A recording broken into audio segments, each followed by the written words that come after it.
শুভ্র ভাইয়ের মেজাজ ভীষণ রকম গরম। উনি একবার চেয়ারে বসেছেন তো একবার হাঁটাহাঁটি করছেন, কিছুতেই নিজেকে শান্ত রাখতে পারছেন না। সাহেল ভাইয়া ক্রমাগত হেসে চলেছেন। আমি আর চিত্রা মুখ ঘোমরা করে দাঁড়িয়ে আছি। আজকের প্ল্যান ছিল সবাই মিলে ঘুরতে যাব, আর অভ্র ভাইয়া দিবেন ট্রিট। আমরা সবাই তো মহা খুশি, চিত্রাও রেডি হয়ে চলে এসেছে ছটপট। কিন্তু লাস্ট মোমেন্টে কি হলো, অভ্র ভাই আবুকে নিয়ে হাওয়া। শুভ্র ভাইয়ের কিছুতেই বিশ্বাস হচ্ছে না যে তার মায়ের পেটের ভাই তাকে এভাবে ধোঁকা দিল। তার মাসুম ভাইটা মির্জাপুর হয়ে গেল, আর উনি টেরই পেলেন না।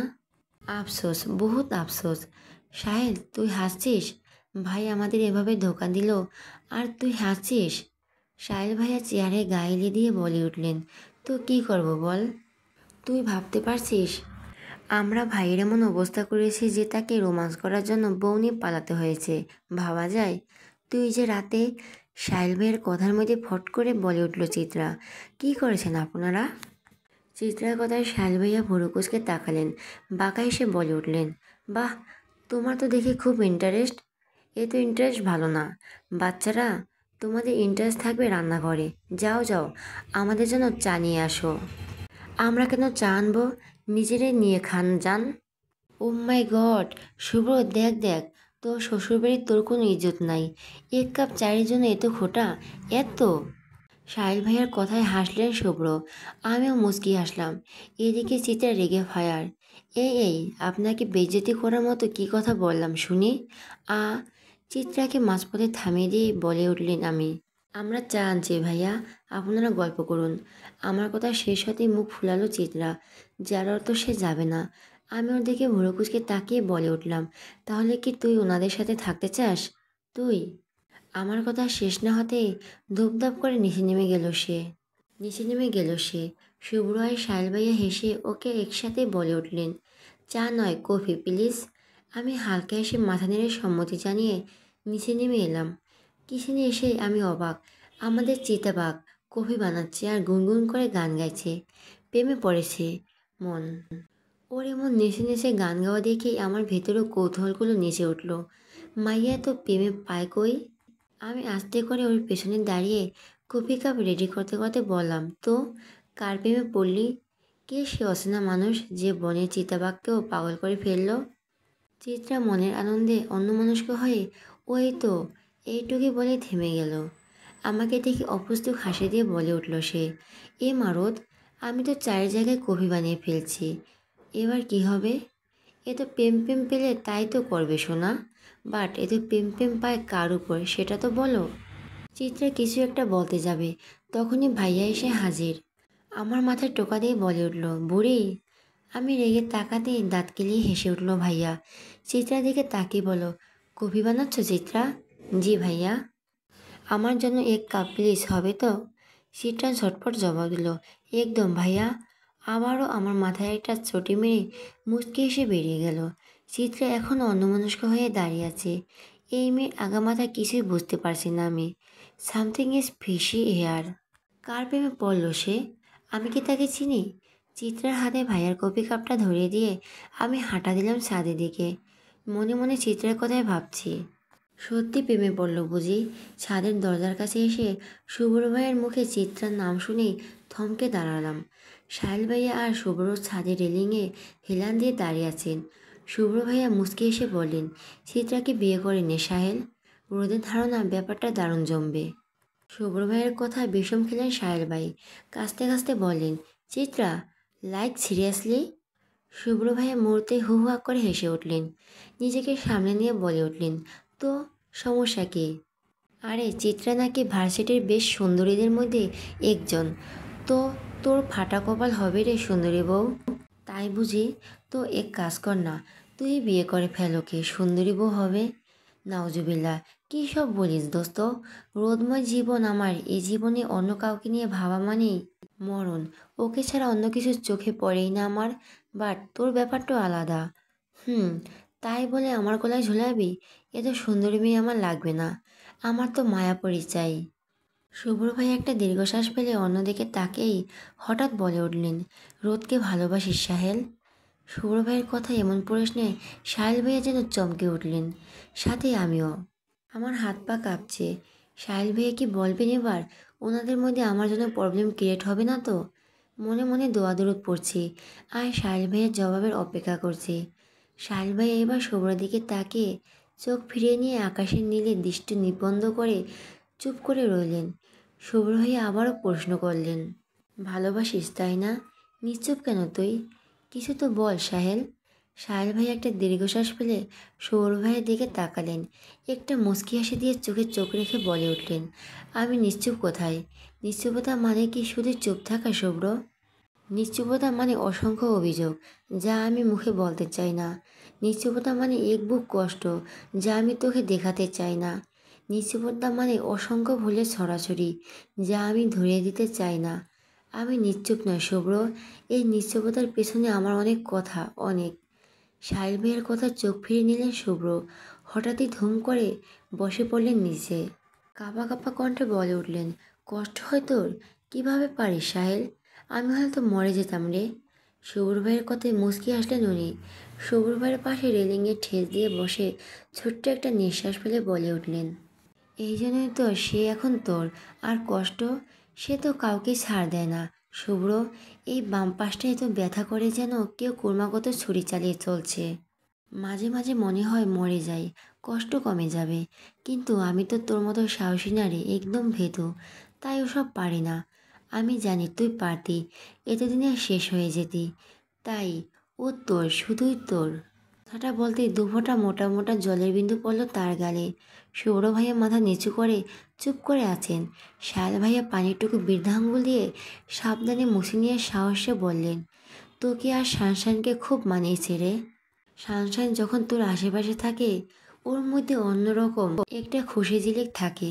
ও ভালো থাকে, এটাই তোর বড় পাওনা রে। আমি কষ্টে নেই, বরং ভালো আছি। তোর সাথে আমার পছন্দের মিল থাকলেও স্বভাব কিন্তু মেলে না। সানশাইন আমার হলে তুই কখনো অন্য কাউকে নিজের সাথে জড়াতে পারতি না, কিন্তু আমি পারবো। আর যাকে জড়াবো তাকে সর্বোচ্চ ভালোবাসবো, দেখে নিস। তাই সেদিন থেকে সানশাইন তোর হয়েই। ভালো হয়েছে, 3টি জীবন বেঁচে গেছে। কথাটা বলে মুচকি হাসলেন উনি। শুভ্র ভাইয়া হুট করে জড়িয়ে ধরলেন ওনাকে। সাথে সাথে সাহিল ভাইয়াও আগলে দিলেন তাকে। শুভ্র ভাইয়া টলমলে চোখে বলে উঠলেন, এই প্রথম হেরে গেলাম তোর কাছে, খুব বাজেভাবে হেরে গেলাম রে। সাহিল ভাইয়া হাসলেন। শুভ্র ভাইয়ের পেটে গুঁতো দিয়ে বলে উঠলেন, বলেছিলাম তোকে একদিন জিতটা আমারই হবে। দেখ বন্ধুত্বের যুদ্ধে তোকে হারিয়ে দিয়েছি আমি। আহ কি আরাম, ছোট থেকে জ্বালিয়েছিস শালা। কথাটা বলে হেসে উঠলেন দুজনেই। সাহিল ভাইয়া হাসতে হাসতে বললেন, তোর ভাবি দেখিস তোর বইয়ের মতোই হবে, একদম কার্বন কপি। আনবো, আমাদের দুজনের মতো অদৃশ্য বন্ধনে আবদ্ধ থাকবে তারা, দেখে নিস। আমি সাথে সাথে মনে মনে বলে উঠলাম, আমিন। বন্ধুদের এতটা সৌন্দর্য হতে পারে জানা ছিল না। ইতিহাস, উপন্যাস বা মহাগ্রন্থ সব জায়গায় মেয়েরাই দোষী, তাদের জন্য পাপের শুরু। কিন্তু যেখানে এমন মনের মানুষ আছে, এমন বন্ধুত্ব আছে, সেখানে কি নারীরা দোষী হবে? চাইলেও হয়তো পারবে না, কখনোই না। আমি আর দাঁড়ালাম না, কফির ট্রেটা হাতে নিয়ে নিচে নেমে এলাম। চিত্রাকে সামনে পেয়ে ওর হাতে ট্রেটা দিয়েই রুমে ঢুকে দরজা দিলাম। কেন জানি খুব ক্লান্ত লাগছে নিজেকে, একটু জিরিয়ে নিই এবার। রাত প্রায় 3টা। হঠাৎ দরজার কড়া নড়ার শব্দ। এত রাতে কে হতে পারে ভাবতে ভাবতে দরজা খুলেই আমি অবাক, শুভ্র। আমাকে ঠেলে সরিয়ে ভেতরে ঢুকেই তাড়াহুড়া করে দরজা বন্ধ করলেন উনি। আমি কিছুক্ষণ বিষম মাখা চোখে তাকিয়ে থেকে নিজেকে কোনোরকম সামনে নিয়ে ফিসফিস করে বললাম, আপনি? উনি আমার থেকে দ্বিগুণ ফিসফিসিয়ে বললেন, ঘুমাবো। তো ঘুমান, এখানে কেন? তোমার সাথে ঘুমাবো। আমি ভুরু কুঁচকে তাকাতেই, আই মিন এ ঘরে ঘুমাবো। ও ঘরে অনেক মশা। হাত বাড়িয়ে দিয়ে, দেখো তোমার বরের রক্ত অর্ধেক খেয়ে ফেলছে, মায়া লাগে না? কিছু বলতে যাব, ঠিক তখনই পেছন থেকে ঘুমো ঘুমো গলায় বলে উঠল চিত্রা, একটা পাপ্পি দিয়ে দে রোদু। ভাইয়া রক্ত যা গিয়েছে তার দ্বিগুণ চলে আসবে, তাই না ভাইয়া? চিত্রার কণ্ঠে চমকে উঠলেন শুভ্র ভাইয়া। বিস্ফোরিত চোখে বললেন, ও এখানে কি করছে? আমি স্বাভাবিক কণ্ঠে বললাম, ঘুমাচ্ছে। ওর ঘুমানোর জন্য কি পৃথিবীতে দ্বিতীয় কোনো জায়গা নেই? সোজা আমার বইয়ের বিছানায়। আপনি যাবেন? না গিয়ে উপায় কি? আচ্ছা, ওকে শাইলের রুমে পাঠিয়ে দিলে কেমন হয়? আমি রেগে তাকাতেই, আপ তাহলে তোমার ভাইয়ার রুমে? এবার আমি কোমরে হাত রেখে ভুরুকেশকে তাকালাম। ভেতরটা হাসিতে ফেটে যাচ্ছিল আমার। তবু নিজেকে শক্ত রেখে রাগী চোখে তাকাতেই আবারও বলে উঠলেন উনি, তাহলে ফুপা ফুপির রুমে আপনি যাবেন? ওকে বাবা, যাচ্ছি তো। অমন করে কেন? ভালোবাসা তো নাই রে, একটু মায়া দেওয়া তো দেখাতে পারো নাকি? উনি পেছার মতো মুখ করে রুম থেকে বেরোতে বেরোতে চিত্রাকে উদ্দেশ্য করে বললেন, শালি সাহেবা, আমারও সময় আসবে তোমার বাসর ঘরে আমাদের বাচ্চাদেরকে শুয়ে দিয়ে আসবো। হুম। উনি আবারও আমার দিকে অসহায় দৃষ্টি নিক্ষেপ করে বেরিয়ে গেলেন। উনি বেরিয়ে যেতে দরজাটা আটকেই দুজনে হাসিতে ফেটে পড়লাম। শুধু হাসি নয়, একে বলে বিছানায় গড়াগড়ি খাওয়ার টাইপের হাসি। ভার্সিটির মাঠের মাঝ বরাবর হাসছে, সাথে আছে চিত্রা। কিন্তু বেচারি মন আসলে আমার সাথে আছে কিনা তাতে বেশ সন্দেহ হচ্ছে আমার। সে চারদিকে উকিঝুঁকি দিয়ে কাউকে খুঁজছে। আমি কিছু জিজ্ঞেস করতে অমায়িক হাসি দিয়ে মাথা নিচু করছে। আমার চোখেও যে চারপাশে কাউকে খুঁজে বেড়াচ্ছে না তা কিন্তু নয়। আমিও খুঁজছি শুভ্রকে, জানি পাবো না, তবু খুঁজছি, যদি পেয়ে যাই। একটাবার যদি ওনার নেশা ভরা চোখের দেখা মেলে। কিন্তু বরাবরই হতাশ হতে হচ্ছে আমায়। এই যে আমি এখানে জলে মরছি, ওনাকে একবার দেখার জন্য পাগল হচ্ছি। ওনার কি সেদিকে খেয়াল আছে? সে নিশ্চয়ই বইয়ের সাগরে হাবুডুবু খাচ্ছে এখন। এত বইয়ের মেলায় রোদ নামক বইয়ের কথা তার মনে আছে? নিশ্চয়ই নেই। একটা দীর্ঘশ্বাস ফেলে সামনে তাকাতে দেখি কেমিস্ট্রি ডিপার্টমেন্টের শিশির স্যার।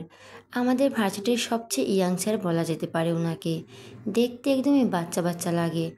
গায়ে সাদা শার্ট, কালো প্যান্ট, হাতে কালো ডায়ালের ঘড়ি আর কালো ব্যাগ, চোখে কালো ফ্রেমের চশমা, বেশ গোছালো। আমরা কাছাকাছি যেতে হাসি মুখে বললেন, গুড মর্নিং গার্লস। ওনার কথায় আমি আর চিত্রা দুজনে থতমত খেয়ে গেলাম। উনি খুবই অল্পভাষী ব্যক্তি। ওনার সাথে আমাদের কোনো দিন সামনাসামনি দেখা হয়নি বললেই চলে। ভার্সিটির এত এত মেয়ের মধ্যে আমাদের মতো অপরিচিত মেয়েকে কেউ যে গুড মর্নিং জানাতে হলো, ওনার কে জানে। চিত্রা তো রীতিমতো কাঁপছে।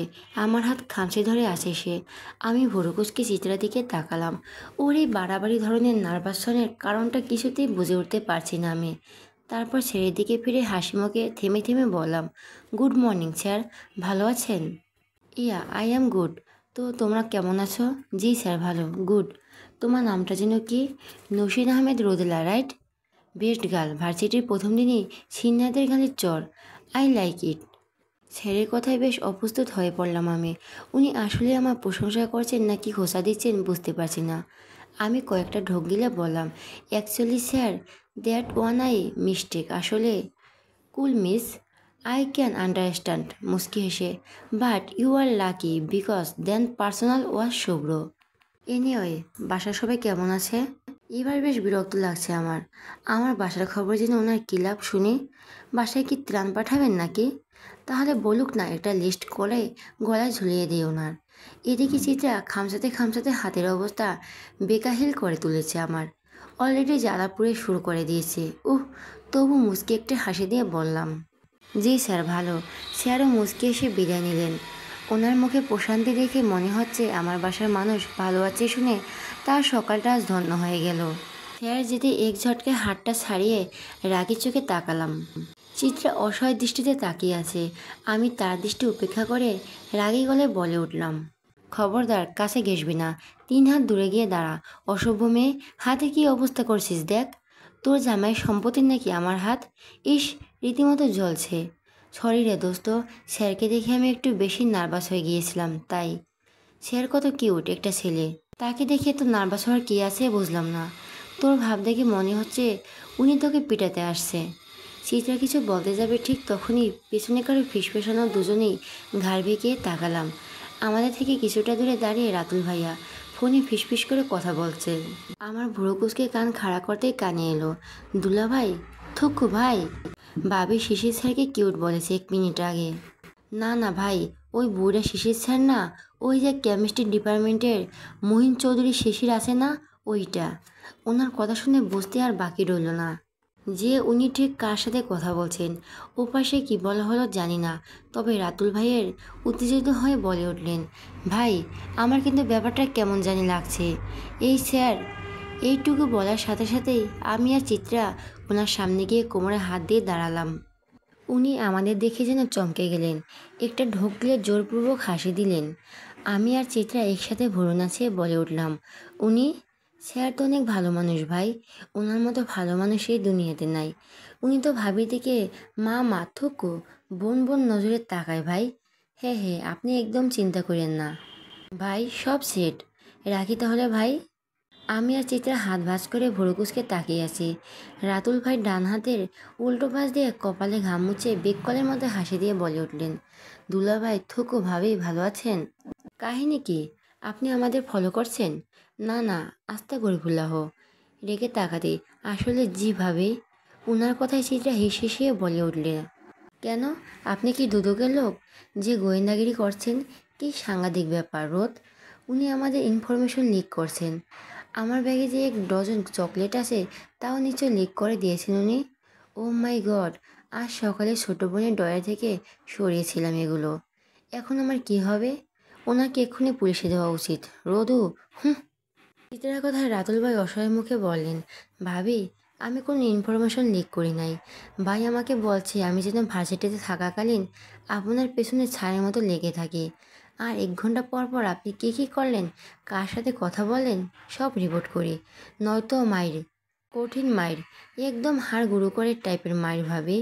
আমি তো শুধু মার খেয়ে বাঁচার জন্য ফলো করছিলাম। কসম ভাবে। আমি একটা দীর্ঘশ্বাস ফেললাম। শুভ্রকে এই মুহূর্তে জাস্ট খুন করে ফেলতে ইচ্ছে করছে আমার। তার উপর আমার কাছে পাঠিয়েছেন এক জলদস্যু। ভাবা যায়, দুপুরে খাওয়া দাওয়া শেষ মাত্রই বিছানায় গা এলে দিয়েছে, ঠিক তখনই ফোনটা বেজে উঠল। বিরক্তিতে কপাল কুঁচকে এলো। আমার এই ফোন অলওয়েজ রং টাইমে বাজে কেন? হয়। ফোনটা হাতে নিয়ে স্ক্রিনে তাকাতে দেখি আননোন নাম্বার। মনে মনে প্রতিজ্ঞা করলাম, এই বেটাকে ইচ্ছে মতো ঝাড়বো আজ। আমার ইচ্ছে 1 বালতি জল ঢেলে দিয়ে উপর থেকে অস্থির গলায় বলে উঠল কেউ, রোদ পাখি জাস্ট 5 মিনিট, আমি তোমার সাথে জাস্ট 5 মিনিট কথা বলবো। একদমই টাইম নেই বুঝলে। এ তো পড়া, ওহ। আমার তোমার কণ্ঠটা না শুনলে থাকতে পারছিলাম না, একদম নিঃশ্বাস আটকে আসছিল।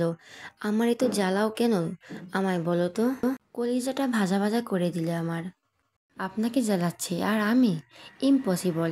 সারাদিন একবারও আপনার সাথে দেখা হয়নি আমার, তাহলে জ্বালালাম কিভাবে শুনি? আমার কথায় হয়তো হাসলেন।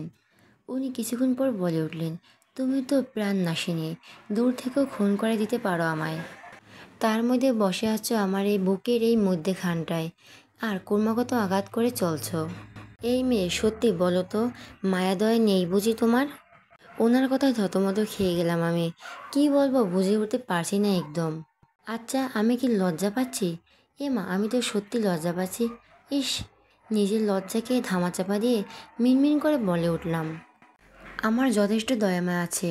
আপনি জানেন আমি সবাইকে কত হেল্প করি। ভিক্ষুককে ভিক্ষাও দেই, যারা মিথ্যে বলে ভিক্ষা চায় তাদেরও দেই। তাহলে আমি নির্দয় কী করে হলাম বলুন? সবার প্রতি এত দয়া, শুধু আমার প্রতি তুমি এত নির্দয় কেন বউ? কেন? ওনার মুখে বউ আটটা শুনে কেঁপে উঠলাম আমি। কথাগুলো আটকে গেল গলায়। তবু কাপা গলায় বললাম, কী চাই আপনার? কি করলে নির্দয় থেকে সহৃদয়বান হব আমি? তোমাকে চাই। এই তুমিটাকে দিয়ে দাও আমায়, দিবে? ওনার কথায় আবারও থত মেরে গেলাম আমি। উহ, এই লোকটা অলওয়েজ এমন সব কথা বলে কেন? শুনি আমাকে লজ্জা ফেলার কত প্রচেষ্টা তার। কিছুক্ষণ চোখ থেকে আপনার 5 মিনিট হয়ে গেছে, কথাটা বলে ফোনটা কেটে দিলাম আমি। ফোনটা কেটে বিছানায় গায়ে দিয়েই চোখ দুটো বুজে নিলাম। চোখ বুঝতেই ঘুমের যেন পালালো, আর মাথায় চাপলো ওনার কথাগুলো। কি লজ্জা। কথাটা বলে কাঁথা দিয়ে মুখ ঢেকে নিলাম আমি। আজ যে আর ঘুম হবে না তা বেশ বোঝা হয়ে গেছে আমার। সাহেল ভাইয়া দেশ ছেড়েছে আজ 1 সপ্তাহ হতে চলো। শুভ্রও খুব বিজি থাকে এখন। দিনে ভার্সিটিতে ক্লাস নেয় আর সন্ধ্যা থেকে অফিস। ভার্সিটিতে লেকচারার হিসেবে যোগ দেওয়ার কোনো ইচ্ছেই ছিল না তার, কিন্তু ভার্সিটির স্যারেদের রিকোয়েস্টের এরকমই বাধ্য হয়েছে উনি। এখন ওনার পাত্তা পাওয়ার দায় হয়েছে আমার। এখন ভার্সিটিতে স্টুডেন্ট নয়, টিচার হিসেবে যায় উনি। শুধু শুধু যায় না, একদম সেজেগুজে সেজে যান। ওনাকে ফর্মাল গেটআপে দেখে আমার সামনে হাজারো মেয়েরা হাউতাশ করে মরে। ইচ্ছে তো করে এক একটাকে চিবিয়ে খেয়ে ফেলি। এই জন্য বলেছিলাম আমি তো হ্যান্ডসাম পোলা বিয়ে করব না। কিন্তু ওই যে কপাল, আগের মতো এখন আরও সুযোগ পেলে আমার কাছে আসার সুযোগ নেই তার। টিচার মানুষ, এখন কি আর রোমিওগিরি করলে চলে? আমি যে ওনার লাইফে এক্সট্রিম করি তা হয়তো ভুলে গেছেন উনি। মাঝে মাঝে কান্না পায় খুব। আমাদের সম্পর্কটা ঠিক কেমন সম্পর্ক তাই বুঝে উঠতে পারি না আমি। সত্যি কি স্বামী স্ত্রী আমরা? হাজারো অভিমান নিয়ে আজ 3 ধরে আমিও বন্ধ করেছি ফোন। বন্ধ করেছি ভার্সিটি যাওয়া। রাত প্রায় 11টা বাজে। বেঘরে ঘুমাচ্ছিলাম আমি। শরীরে কারো নিঃশ্বাস পড়ায় হঠাৎই ঘুমটা ছুটে গেল আমার। চমকে গিয়ে চোখ মেলতেই দেখি শুভ্র। চোখ দুটো লাল হয়ে আছে তার। চোখে যেন হাজারো তৃষ্ণার নিঃশ্বাস ছড়াছড়ি। এত রাতে ওনাকে আমার বিছানার উপর দেখে হালকা চেঁচিয়ে বলে উঠলাম, আমি আপনি? আমার চেঁচানোতে যেন বেশ বিরক্ত হলেন উনি। আমার উপর দিকে সরে গিয়ে কপাল কুঁচিয়ে বললেন, আহ রোদ, অযথা চেঁচাচ্ছ কেন?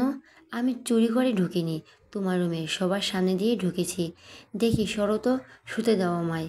3 দিন যাবৎ ঘুমাই না, একটু ঘুম পাড়াও তো আমায়। এবার আমি তীক্ষ্ণ দৃষ্টিতে তাকালাম ওনার দিকে। ফর্মাল গেটআপে আছেন উনি।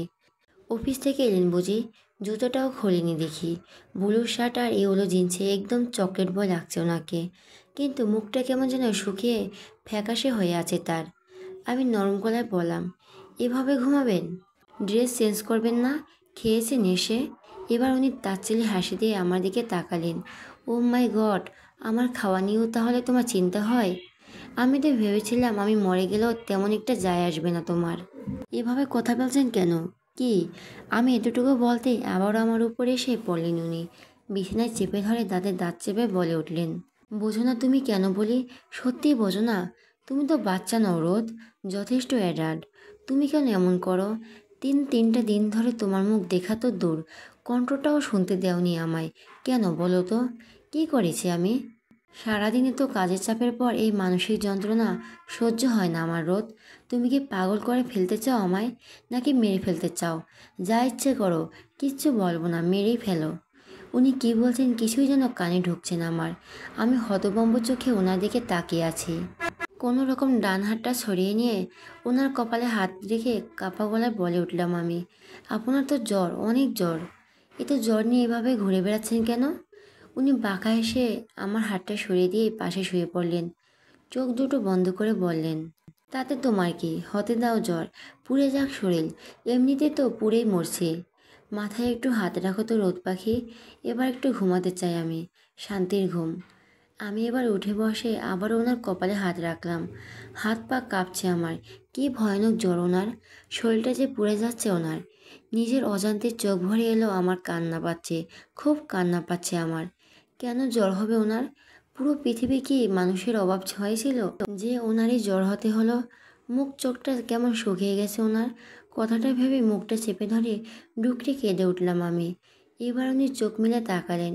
আমার দিকে অবাক চোখে তাকিয়ে থেকে বলে উঠলেন, কাঁদছো কেন রোদ পাখি? আমি মাথা নিচু করে কেঁদেই চলছি।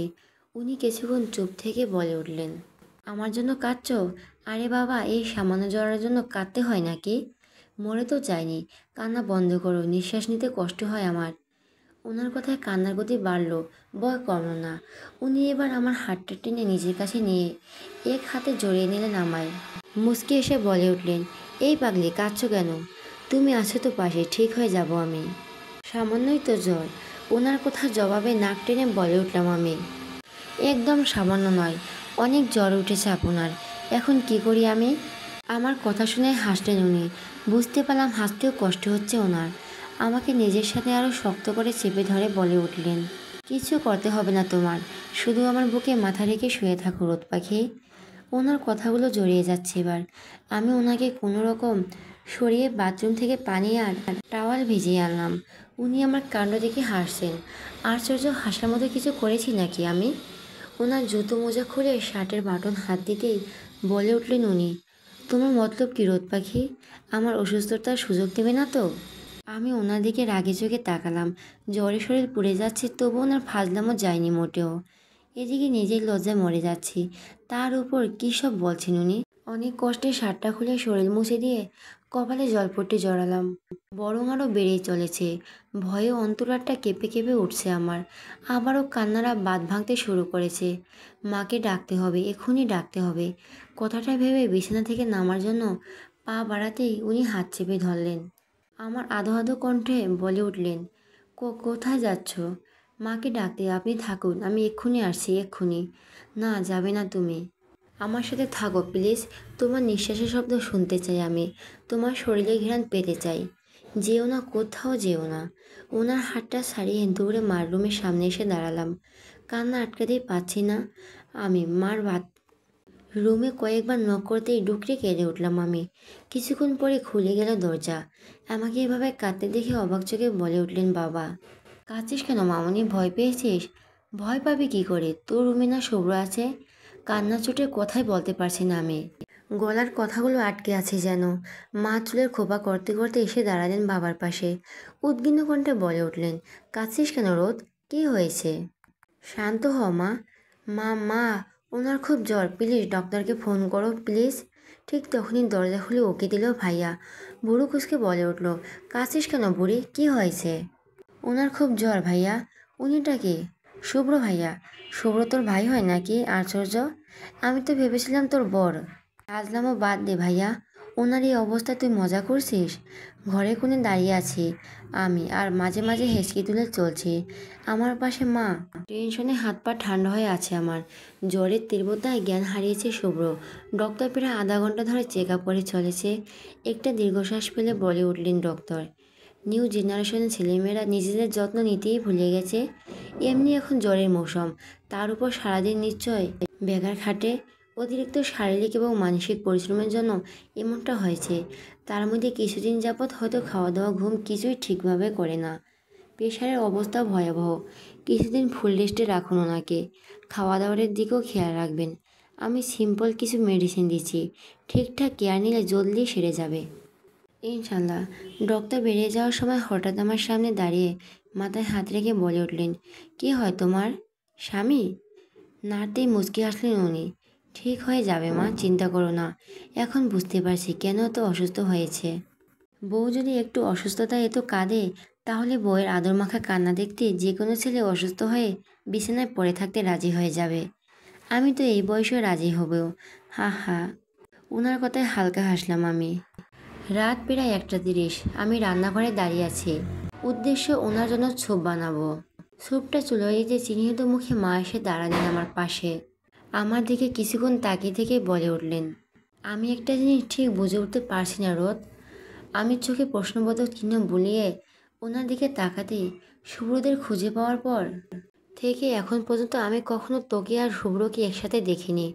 তোদের মধ্যে কখনো কেমন আছে টাইপ কথাও হয় না। দুজন অলওয়েজ দুদিকে।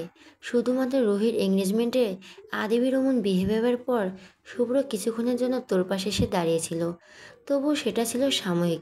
তুই ওর বন্ধু সাহিলের সাথে যতটা কথা বলিস, শুভ্রর সাথে তার 1/3 ভাগও বলিস না। আমার তো সন্দেহ হয় তোদের মধ্যে এখনও এ পর্যন্ত কোনো কথাই হয়নি। তবুও তোদের দেখে মনে হয় তোদের দুজনের মধ্যে খুব ভালো একটা কেমিস্ট্রি আছে। কিন্তু কিভাবে? অদ্ভুত। মার এমন একটা কথার উত্তর হিসেবে ঠিক কী বলবো বুঝে উঠতে পারছি না আমি। সত্যি তো ফ্যামিলি মেম্বারদের সামনে কখনো কথা বলিনি আমরা। হয়তো প্রয়োজনই পড়েনি। মাকে যে কী করে বলি, তিনি তার ভাতিজাকে যতটা ভদ্র ভাবেন সে ততটা ভদ্র নয়। আস্ত শয়তান। তাদের অগোচরে অনেক কিছুই করে সে, অনেক ভয়াবহ কিছু, কিন্তু চোখে পড়ে না মোটেই। থ্যাঙ্কস গড চোখে পড়ে না, নয়তো নিজের মেয়ের সাথে কী কী করেছে তা দেখলে নির্ঘাত হার্ট অ্যাটাক করতেন উনি। নিজের মনেই একটু হেসে স্যুপটা বাটিতে নিয়ে মার দিকে তাকালাম। উনি এখনও বেশ চিহ্নিত, যেন নিউটনের সূত্রের মতো মহামূল্যবান কোনো সূত্র এক্ষুনি আবিষ্কার করে ফেলবেন উনি। আমি মুচকি এসে মাকে বললাম, মা উনি একা আছেন, তুমি চিন্তা করতে থাকো, আমি গেলাম। মা চিহ্নিত মুখে ঘাড় নাড়লেন। রুমে এসে স্যুপটা টেবিলে রেখে ওনার কাছে যেতেই দেখি জেগে গেছেন উনি। আমাকে দেখে হিসকাটা নিয়ে নিজের উপর ফেলে শক্ত করে চেপে ধরলেন আমায়। এ তো জোর। নিজেকে ছাড়ানোর চেষ্টা চালাতেই বাচ্চাদের মতো মুখ ফেলে গম্ভীর স্বরে বলে উঠলেন উনি, একদম নড়বে না। ছাড়বো না আমি। ছাড়বো না, ছাড়বো না। তুমি সুযোগ পেলে পালিয়ে যাও কেন? আমি পালালাম কখন? পালালেই তো। আমায় একা রেখে কোথায় গিয়েছিলে তুমি? তুমি না আমার বউ। তুমি শুধু আমার কাছে থাকবে, আর কোথাও যাবে না। সাহেলের কাছেও না। ওই হাড়ের ডাক্তারের কাছেও না। তুমি শুধু শুভ্রর সাথে থাকবে, শুভ্রর সাথেই থাকবে। শুভ্রর সাথে থাকবে, নয়তো শুভ্র কাঁদবে। আমি এবার তীক্ষ্ণ দৃষ্টিতে তাকালাম। ওনার কপালে হাত রেখে বুঝলাম জ্বর বেড়েছে। তাই তো পাগল পাগল কথা। এখনই মেডিসিন দিতে হবে ওনাকে। নিজেকে ছাড়ানোর ব্যর্থ চেষ্টা করে ওনাকে উঠে বসতে বললাম। সাথে সাথে আমাকে আরও জোরে চেপে ধরে বলে উঠলেন, না উঠবো না। কেন উঠবো? কিছুতেই উঠবো না। তুমিও উঠবে না, দুজনেই শুয়ে থাকবো।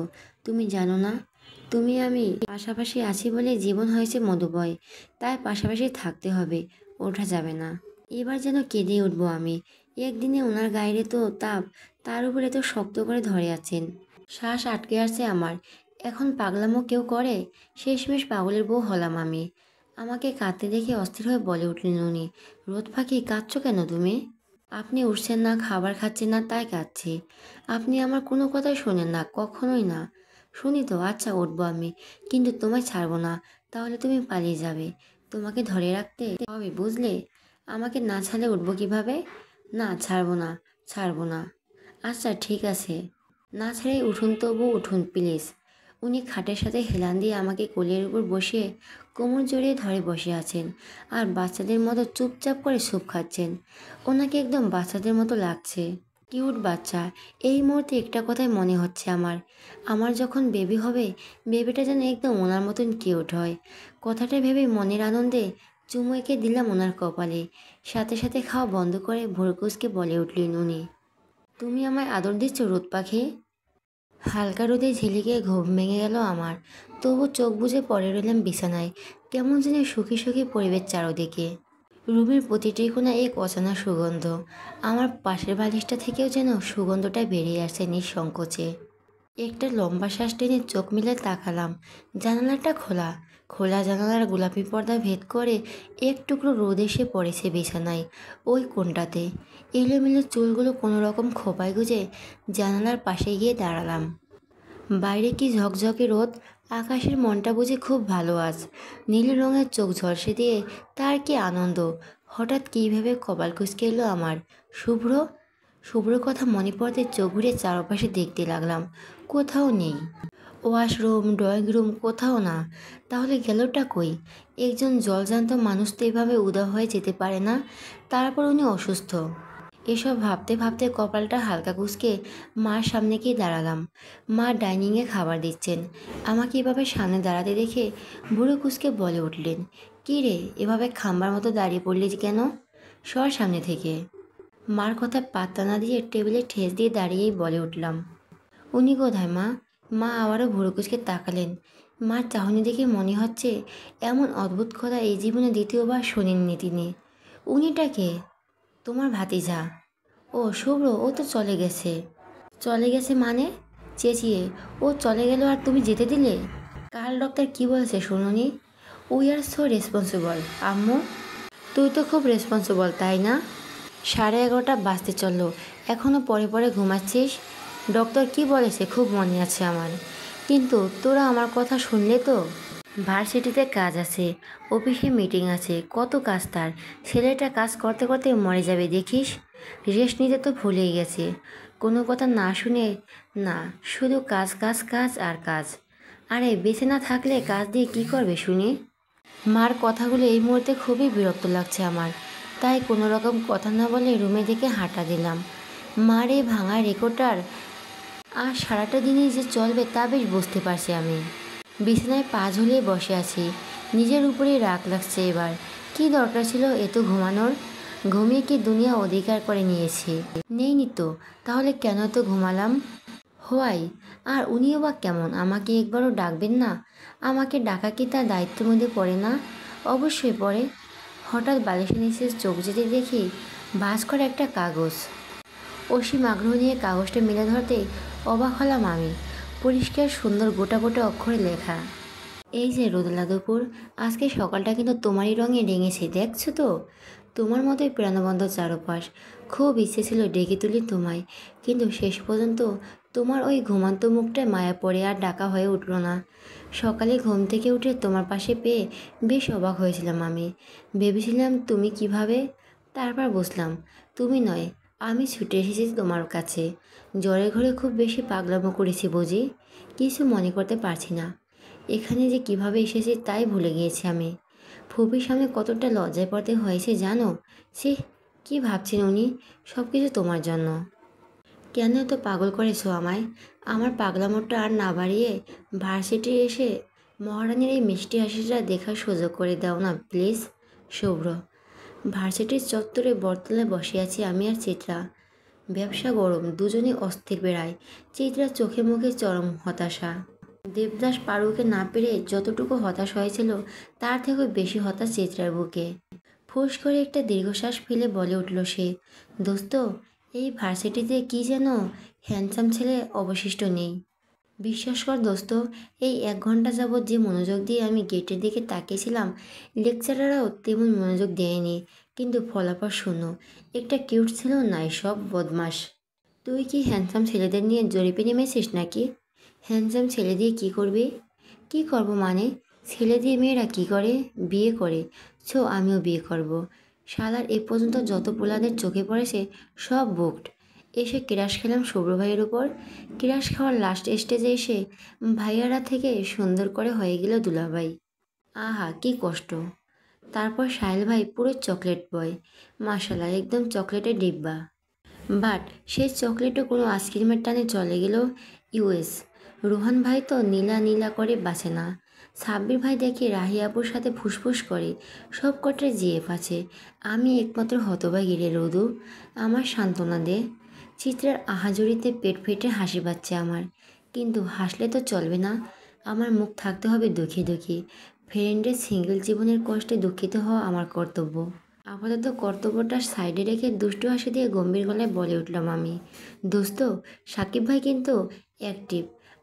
উনি এখনও সিঙ্গেল, তুই যদি বলিস তো। আমি এটুকু বলতেই চিত্রা যেন লাফিয়ে উঠল। রাগী দৃষ্টিতে আমার দিকে তাকিয়ে বলে উঠল, এই বলত, চড় না খেতে চাইলে ওই পোলার নাম মুখে নিবি না আমার সামনে। কি বিচ্ছিরি করে ডাকে আমায়, চিতল সুন্দরী। এটা কোনো নাম? আজ তো বিরক্তির ডিব্বা একখান, দেখলেই শ্যুট করে দিতে মনে চায়। উফ। চিত্রার কথা খিলখিল করে হেসে উঠলাম আমি। ঠিক তখনই পাশ থেকে কেউ একজন ভাবি বলে ডেকে উঠল। আমি পাশ ফিরতেই সাকিব ভাইকে চোখে পড়ল। উনি হাসি হাসি মুখে দাঁড়িয়ে আছেন, হাতে দুটো কোল্ড ড্রিঙ্কস ক্যান। আমাকে দেখে আবারও বলে উঠলেন উনি, আসসালামু আলাইকুম ভাবি। ওয়ালাইকুম আসসালাম ভাইয়া, কেমন আছেন? আলহামদুলিল্লাহ ভাবি। আরে শীতল সুন্দরী না, কেমন আছো? সাকিব ভাইয়ের কথার মুহূর্তে অগ্নিমূর্তি ধারণ করলো চিত্রা। রাগী চোখে ওনার দিকে তাকিয়ে মুখ ভেঙে অন্যদিকে তাকালো সে। চিত্রার রিয়াকশনে হেসে উঠল সাকিব ভাইয়া। আবারও আমার দিকে তাকিয়ে বলে উঠলেন, ভাবি ঠান্ডা খান, আজকে তো প্রচুর গরম। না ভাইয়া লাগবে না, ঠিক আছে। ভাই দিতে বলেছে। ভাই এখন ওই 4তলার বারান্দায় দাঁড়িয়ে আছে। আপনি না নিলে স্টেজ থাপ্পড় পড়বে আমার গালে। প্লিজ ভাবি। আমি একটা ছোট্ট নিঃশ্বাস ফেলে ক্যানটা হাতে নিয়ে এদিক ওদিক তাকাতে লাগলাম। কোথায় উনি? জ্বর কমেছে কি ওনার? সাকিব ভাইয়ের কথায় ঘোর কাটলো আমার। উনি চিত্রাকে উদ্দেশ্য করে বলছে, শীতল সুন্দরী, দিস ইজ ফর ইউ। আমার লাগবে না, আপনি যান তো এখান থেকে। আর খবরদার শীতল সুন্দরী ডাকবেন তো এই ইট তুলে মাথা ফাটিয়ে দিব বলে দিলাম। আরে না না, ভাই কিনে দিছে, আমি কিনি নাই। আপনি যাবেন? ও শীতল সুন্দরী চেতলে তোমার সেই লাগে। কথাটা বলে আমার দিকে তাকাতেই থতমত খেয়ে গেলেন উনি। জোর করে হাসার চেষ্টা করে আমার হাতে দ্বিতীয় ক্যানটি দিয়ে বলে উঠলেন, ভাবি যাই। কথাটা বলে 2 সেকেন্ড দেরি না করে দৌড় লাগালেন উনি। এদিকে চিত্রার দাঁতে দাঁত চেপে বিড়বিড় করে চলছে ক্রমাগত। ওকে নিয়ে ক্যাফেটেরিয়ার দিকে এগিয়ে যেতেই হুট করে সামনে এসে দাঁড়ালেন শিশির স্যার। স্যারকে এভাবে সামনে আসতে দেখে দুজনেই চমকে উঠলাম। এই ব্যাটার আবার কী চাই? চিত্রা চোখে মুখে বিরক্তির স্পষ্ট। স্যার আমার দিকে তাকিয়ে স্মিত হাসলেন। আমি জোরপূর্বক হাসি দিয়ে বললাম, আসসালামু আলাইকুম স্যার। ওয়ালাইকুম আসসালাম, কেমন আছেন আপনারা? জি ভালো স্যার। কিছুক্ষণ নীরব থেকে আবারও বলে উঠলেন উনি, আপনারা কি ফ্রি এখন? ক্লাস নেই? না স্যার, আজ আর ক্লাস নেই। ও গ্রেট। ওনার মুখে তো খুশি খুশি ভাব আমাদের ঠিক হজম হলো না। দুজন দুজনার দিকে তাকিয়ে আবারও স্যারের দিকে তাকালাম। জি না মানে আসলে আজ আমার বার্থডে। তো আপনার বার্থডে তো আমরা কি করব? আমাদের রোদের মাঝে দাঁড় করিয়ে পুড়িয়ে মারছেন কেন? হোয়াই? আপনি কি চাচ্ছেন এই রোদের মধ্যে গোটা ভার্সিটির সামনে আমরা দুজনে মিলে নাচানাচি করি? কথাগুলো বলার চরম ইচ্ছেকে প্রশ্রয় না দিয়ে মুচকে এসে বললাম, হোয়াই, হ্যাপি বার্থডে স্যার। চিত্র মিনমিন করে বলল, হ্যাপি বার্থডে। স্যার লাজুক হেসে মাথা দুলিয়ে ধন্যবাদ জানালেন। চরম অস্বস্তি নিয়ে বলে উঠলেন, এখানে আমার কাছে কেউ থাকে না, সবাই রাজশাহীতে থাকে। ফ্রেন্ডসরাও তাই বার্থডে সেলিব্রেট করতে পারছে না। জন্মদিনের দিনটাতে খুবই একা লাগছে নিজেকে। আপনার কিছু মনে না করলে আমি কি আপনাদের ট্রিট দিতে পারি? পুরো ভার্সিটির পক্ষ থেকে আপনারা দুজন, প্লিজ। স্যারের এমন কথায় আমরা দুজনেই হতবাক। কেউ জেসে জেসে ট্রিট দেয় নাকি? অদ্ভুত। হুট করে মানাও তো করা যায় না। বেচারা যেভাবে বলল, তারপর কি করে বলি না যাব না? নিজের রাস্তা মাপুন। দুজনের চোখে চোখ মতো বিনিময় করে শেষ পর্যন্ত রাজি হয়ে গেলাম। স্যার খুশিতে গদগদ হয়ে বলেন, থ্যাঙ্কস। ভার্সিটির পাশের একটা রেস্টুরেন্টে বসে আছি। চিত্রা সেই কখন থেকে ছটপট করছে, বারবার আমার হাত খামচে ধরে বলছে, চল চলে যাই প্লিজ।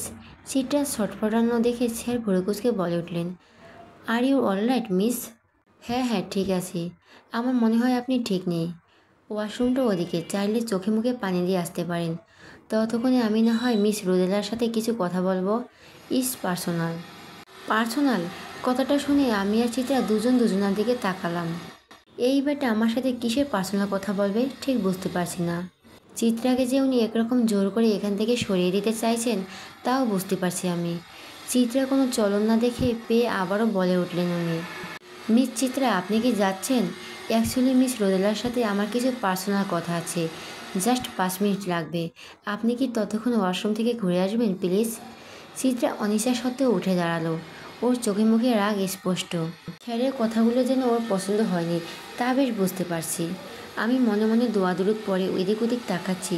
কে জানে শুভ্র ভাইয়ের 3 নম্বর চোখটা আমার কোন দিক থেকে ফলো করছে। ওই আহাম্মক মার্কা স্যারের পার্সোনাল কথার বেড়াজালে আমি যে শহীদ হতে চলছি তা কে বোঝাবে ওনাকে? চিত্রা চলে যাওয়ার পর গলা খাকিয়ে দিয়ে কিছু একটা বলতে যাবে, ঠিক তখনই কোথা থেকে রাতুল ভাই এসে হাজির। আমাদের টেবিলে পাশে মাথা চুলকাতে চুলকাতে চুপচাপ দাঁড়িয়ে আছে। স্যার ভুরুকুচকে ওনার দিকে তাকিয়ে বলে উঠলেন, রাতুল তুমি এখানে? কিছু বলবে? জি জি, মানে হ্যাঁ স্যার বলবো। হ্যাঁ বলো। রাতুল ভাই একটা ঢোক গিলে আমার দিকে তাকিয়ে বলে উঠলেন, দুলাভাই ভাবি আপনাকে ডাকে। থুকো ভাবি, দুলাভাই আপনাকে ডাকে। ওনার ক্লাস শেষ হবে 2টায়, এখন 1:45 বাজে। ওনার কথা শিশির স্যার চরম অবাক।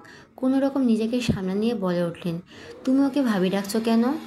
আর তোমার দুলাভাই বা ওকে ডাকতে যাবে কেন? অদ্ভুত। জি আসলে স্যার উনি তো দুলাভাইয়ের বউ তাই ডাকছি, কিন্তু কেন ডাকছে সেটা তো জানি না। কি? দুলাভাইয়ের বউ? ও, তোমার দুলাভাইয়ের বউ হলে তুমি ওকে ভাবি ডাকছো কেন?